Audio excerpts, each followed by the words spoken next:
अब हम यहाँ पर देखेंगे conversion of rational number p by Q to और terminating decimal expansion.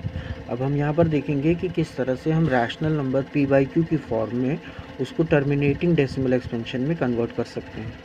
Theorem 1.6, let x is equal to p by Q be a rational number. मान लेते हैं कि x जो कि p बाई क्यू की फॉर्म में है एक रैशनल नंबर है, such that prime factorization of q is of the form 2 to the power n into 5 to power n। इस तरह से कि डिनोमिनेटर q का प्राइम फैक्टराइजेशन इस फॉर्म में है जहाँ पर n and m are non negative integers, then x has a decimal expansion which terminate, तब x एक का डेसिमल एक्सपेंशन टर्मिनेटिंग होगा। एग्जाम्पल 3/8, ये एक रैशनल नंबर है p बाई क्यू की फॉर्म में है। अब इसको हमें टर्मिनेटिंग डेसिमल एक्सपेंशन में कन्वर्ट करना है, तो हम इसको इस तरह से लिख सकते हैं 3/2^3। डिनोमिनेटर को हमने इस फॉर्म में कन्वर्ट कर लिया 2 to the power n into 5 to power n। तो क्योंकि ये 3/8 था तो इसको हम इस तरह लिख सकते हैं। उसके बाद क्योंकि इसमें 5 नहीं है तो हम 2^3 और यहाँ साथ में 5^3 मल्टीप्लाई कर सकते हैं न्यूमरेटर डिनोमिनेटर दोनों में, ताकि ये इस फॉर्म में आ जाए।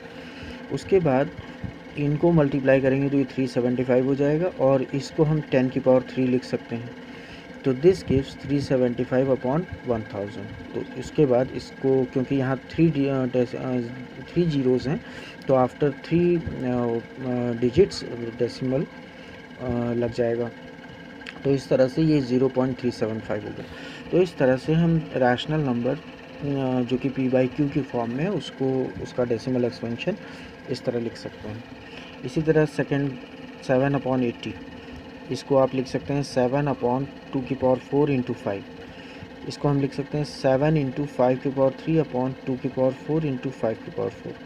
अब क्योंकि यहाँ पर 2^4 था और एक 5 यहाँ था तो इसमें हम 5^3 और मल्टीप्लाई कर देंगे, तो इस तरह से दोनों न्यूमरेटर और डिनोमिनेटर दोनों में 5^3 मल्टीप्लाई कर दिया गया, तो ये दोनों का की पावर 4 आ गई।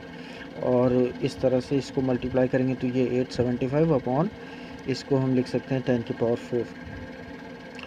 एंड क्योंकि इसमें 10^4 है तो 4 डिजिट्स के बाद डेसिमल लग गया। इसी तरह से आप इन दोनों को होमवर्क में ट्राई कर सकते हैं।